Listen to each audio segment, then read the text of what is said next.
Good evening everyone, I am Aryan. आप सभी का अपने यूट्यूब चैनल में वेलकम करते हैं, अभिनंदन करते हैं। आज का जो हमारा टॉपिक होने वाला है वो है महान्यायवादी अटॉर्नी जनरल। ये जो टॉपिक है यानी आज का जो हम क्लास करेंगे ये पार्ट 2 के रूप में करेंगे। पार्ट 2 के रूप में आज का हम क्लास करने वाले हैं। पार्ट 1 का जो वीडियो था महान्यायवादी के बारे में, उसमें हमने परिचय जाना था और साथ ही दो तीन आपको अनुच्छेद जाने थे, आर्टिकल जाने थे। वो जो वीडियो है वो आपको अपलोडेड वीडियो है। आप लोग हमारे जो चैनल है उसके माध्यम से भी देख सकते हैं, वीडियो के माध्यम से। न तो आप लोग प्लेलिस्ट में जाइएगा और प्लेलिस्ट का भी आपको वहां से लिंक मिल जाएगा।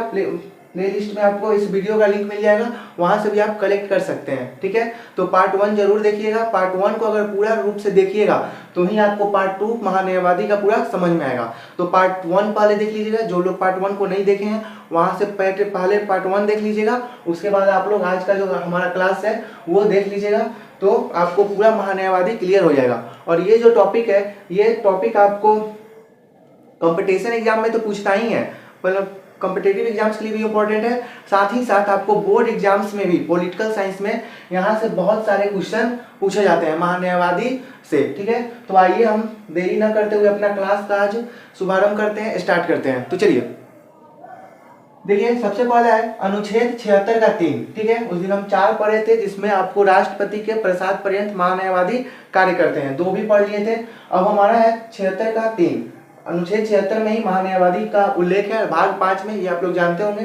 तो चलिए आज का हम अपना क्लास को स्टार्ट करते हैं। देखिए, महान्यायवादी को अपने कर्तव्य के पालन के लिए भारत के राज्य क्षेत्र में स्थित सभी न्यायालयों में सुनवाई का अधिकार होगा।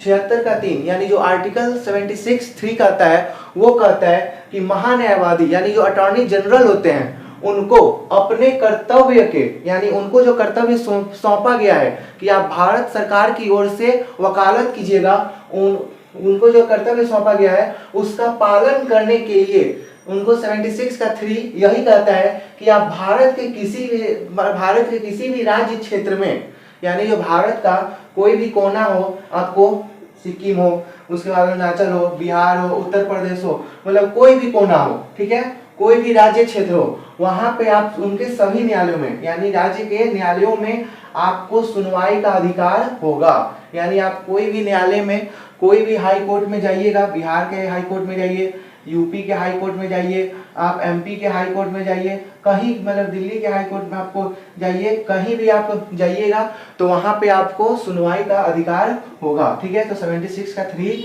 यही कहता है कि महान्यायवादी को अपने कर्तव्य के पालन के लिए राज्य के किसी भी क्षेत्र स्थित आपको न्यायालयों में सुनवाई का अधिकार दिया जाएगा। ठीक है, तो आप इसको क्लियर कर लीजिए, उसके बाद हम फिर आगे की ओर चलेंगे। चलिए अब अगला अनुच्छेद देखते हैं कि हमारा अगला अनुच्छेद क्या कर रहा है। तो अगला अनुच्छेद है अनुच्छेद 88 यानी आर्टिकल 88। ठीक है, उसमें है महान्यायवादी संसद के संयुक्त बैठक, सदन की कार्यवाहियों में भाग ले सकता है। जो महान्यायवादी होते हैं वो संसद के कार्यवाहियों में या संयुक्त बैठक में, जो संयुक्त बैठक बुलाई जाती है उसमें वो भाग ले सकते हैं, यानी वहां पे जाके वो बैठ सकते हैं। अगला है सदन में उसे बोलने का अधिकार भी प्राप्त है।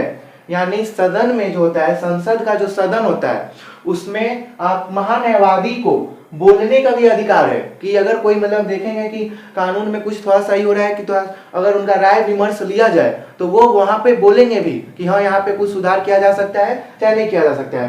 परंतु, ठीक है, यहाँ पे परंतु आया, थोड़ा सा आप सोचिएगा कि इसके बाद क्या हो सकता है। तो ज्यादा कुछ नहीं है, सदन में मत का अधिकार प्राप्त नहीं है, बस इतना ही है। ठीक है, उनको सदन में सब कुछ कर सकते हैं, यानी आपको सदन में कार्यवाही में भाग ले सकते हैं, संयुक्त बैठक में बैठ भी सकते हैं, यहाँ तक वहां पे उनको बोलने का भी अधिकार है।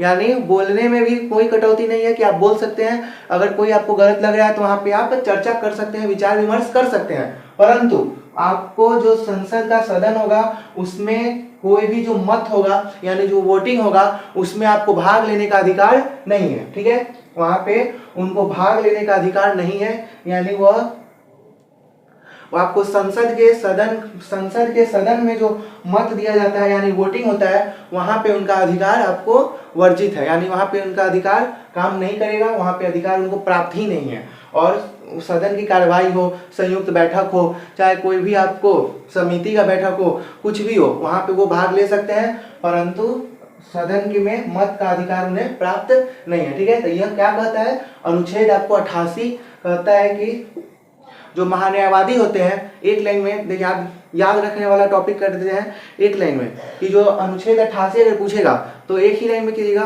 कि महान्यायवादी जो होते हैं वो आपको संसद के सदन में कार्यवाही का अधिकार है, उन्हें संयुक्त बैठक में भाग लेने का अधिकार है। उसके बाद आप कह सकते हैं कि सदन में उनको बोलने का भी अधिकार है, परंतु उन्हें आपको एक अधिकार प्राप्त नहीं है, मत देने का। ठीक है, यहाँ पे क्लियर हो गया अनुच्छेद 88, तो आप लोग इसे क्लियर कर लीजिए। आगे देखिएगा अगला हमारा कौन सा आने वाला टॉपिक, तो देखिए अगला है महान्यायवादी में राष्ट्रपति द्वारा महान्यायवादी को सौंपे गए कार्य। ठीक है, यही है हमारा पॉइंट, राष्ट्रपति द्वारा महान्यायवादी को सौंपे गए कार्य, यानी राष्ट्रपति के प्रसाद पर्यंत ही महान्यायवादी कार्य करते हैं और वही जो काम कहते हैं उनको करना होता है। तो वही है कि सौंपा गया कार्य, राष्ट्रपति क्या क्या सौंपे हुए हैं महान्यायवादी को, तो ज्यादा कुछ नहीं है। पहला है भारत सरकार ने से संबंधित मामलों को लेकर उच्चतम न्यायालय में भारत सरकार की ओर से पेश होना, यानी भारत सरकार पर कोई भी से संबंधित कोई भी मामला हो कानूनी रूप से, कौन सा रूप से, तो कानूनी रूप से। ठीक है, तो उसको लेकर उच्चतम न्यायालय यानी सुप्रीम कोर्ट में आपको भारत सरकार की ओर से पेश होना। किसका काम है, तो महान्यायवादी का। ठीक है, दूसरा देखिएगा सरकार से संबंधित किसी मामलों में उच्च न्यायालय में सुनवाई का अधिकार होना। ठीक है, यानी सरकार से संबंधित कोई भी मामला हो, कानूनी रूप से अगर कोई भी मामला हो तो उसको लेकर उच्च न्यायालय में यानी हाई कोर्ट में किसी भी हाई कोर्ट में, भारत के आपको बताया था अनुच्छेद में कि भारत के किसी भी राज्य क्षेत्र में सुनवाई का अधिकार है, किन्हें, तो महान्यायवादी को। वही कह रहा है कि सरकार से संबंधित किसी मामलों में उच्च न्यायालय में सुनवाई का अधिकार, यानी हाई कोर्ट में किसी भी मामलों को लेकर, यानी कानूनी रूप से किसी भी मामलों को लेकर हाई कोर्ट में महान्यायवादी आपको सुनवाई का अधिकार रख सकते हैं। सरकार से संबंधित किसी भी मामलों में को लेकर उच्चतम न्यायालय में भी अभी यह जा सकते हैं। ठीक है, और एक बात और, अनुच्छेद 143 के अंतर्गत जो आपका आर्टिकल 143 है, आर्टिकल 143, इसके अंतर्गत राष्ट्रपति द्वारा आपको उच्चतम न्यायालय में ये कार्य करते हैं, महान्यायवादी कार्य करते हैं। ठीक है, राष्ट्रपति द्वारा उच्चतम न्यायालय में महान्यायवादी कार्य करते हैं 143 के अंतर्गत। तो आप इसको क्लियर कर लीजिए कि राष्ट्रपति द्वारा महान्यायवादी को क्या क्या सौंपा गया है। तो एक क्लियर है कि भारत सरकार से संबंधित किसी भी मामलों को लेकर उच्चतम न्यायालय में पेश होना, और दूसरा है कि सरकार से संबंधित किसी भी मामलों को लेकर, कानूनी मामलों को लेकर आपको उच्च न्यायालय में सुनवाई का अधिकार रखना। ठीक है, तो आप लोग इसको क्लियर कर लीजिए। चलिए अब हम आगे देखते हैं। अब हमारा अगला जो है वो है लिस्ट ऑफ अटॉर्नी जनरल, यानी भारत के महान्यायवादी अभी तक कौन कौन बन चुके हैं, उन्हीं के बारे में हम चर्चा करने वाले हैं। ठीक है, तो याद रखिएगा MC सीतलवार आपको प्रथम महान्यायवादी हैं, जिनका कार्यकाल 1950 से 1963 था। ठीक है, अगला देखिएगा CK दफ्तरी, सेकेंड नंबर पे कौन बने थे, CK दफ्तरी, जिनका 1963 से 1968 है। अगला है नीरेन डे, जिनका 1968 से 1977 है। अगला देखिएगा तो SV गुप्ता, जिनका 1977 से 1979 है। पांचवें नंबर पे बने थे LN सिन्हा, जिनका 1979 से 1983 है।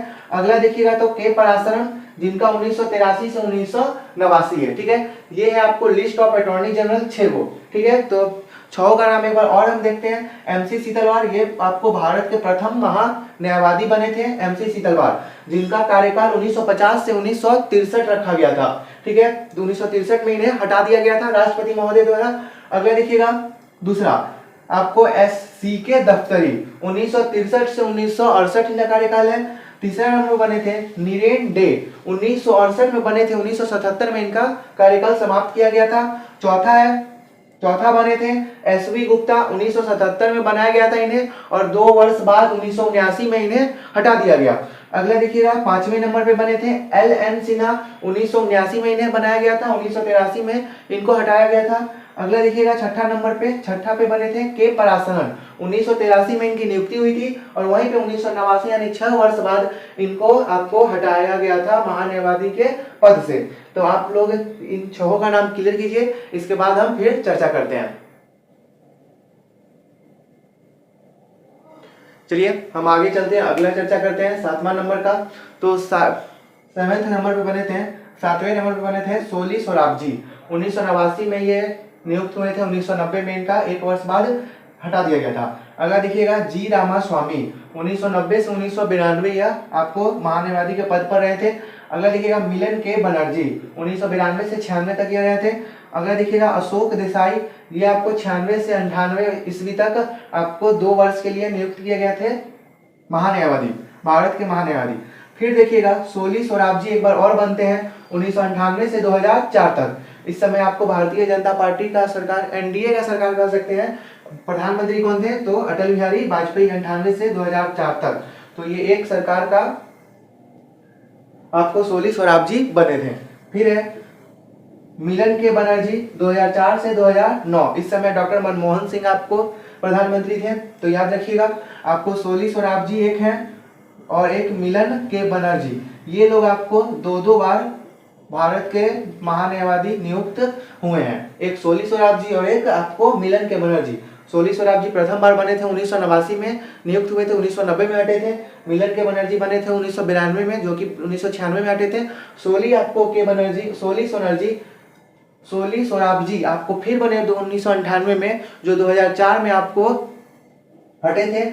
और वहीं पे मिलन के बनर्जी 2004 में फिर से बने थे, जो कि आपको 2009 में हटे थे। तो सोली सोराबजी, जी रामास्वामी आपको 8वें नंबर पे बने थे। 9वें नंबर पे मिलन के बनर्जी, 10वें नंबर पे अशोक देसाई, 11वें और 12वें नंबर पे फिर से सोली सोराबजी और मिलन के बनर्जी का ये दूसरा कार्यकाल के लिए आपको बनाया गया था महान्यायवादी भारत का। तो आप लोग इस 6 उधर हो गया था और 6 इधर, 12 को आप लोग क्लियर कीजिए। चलिए आगे चलते हैं और जो बचा हुआ है उनको देखते हैं। जी वाहनवती, ठीक है, ये आपको 13वें क्रम पे बने थे। 2009 से 2014 इनका कार्यकाल था। फिर है मुकुल रोहतगी, 2014 से 17 इनका कार्यकाल था। के वेणुगोपाल 2017 से 2022 इनका कार्यकाल था। और अभी वर्तमान में आपको आर वेंकट रमनी, जो कि 2022 में यह नियुक्त हुए थे, आपको अक्टूबर 2022 में नियुक्त हुए थे और वर्तमान अभी तक ये आपको है, ठीक है। आर वेंकट रमनी भारत के अभी वर्तमान में भी महान्यायवादी हैं। इन्हीं जो मुकुल रोहतगी हैं, ये आपको 2014 से 17 तक ये आपको भारत के महान्यायवादी रह चुके थे। इन्हीं को के वेणुगोपाल जो 15वें बने थे महान्यायवादी, 16वें इन्हीं को बनाने के लिए आपको भारत सरकार ने इन्हें नियुक्त करने का कोशिश किया, पर इन्होंने ठुकरा दिया। तब आर वेंकट रमनी को नियुक्त कर दिया गया, ठीक है। तो याद रखिएगा, बोर्ड में यहाँ से डायरेक्ट क्वेश्चन पूछा जाता है कि भारत के प्रथम महान्यायवादी कौन थे, तो वो कहेंगे MC सीतलवार। कौन थे? तो MC सीतलवार आपको भारत के प्रथम महान्यायवादी थे। वहीं पे अगर पूछा जाएगा कि आपको वर्तमान में महान्यायवादी कौन है, तो वो बोलिएगा आपको आर वेंकट रमनी। तो आप लोग इसे क्लियर कर लीजिए।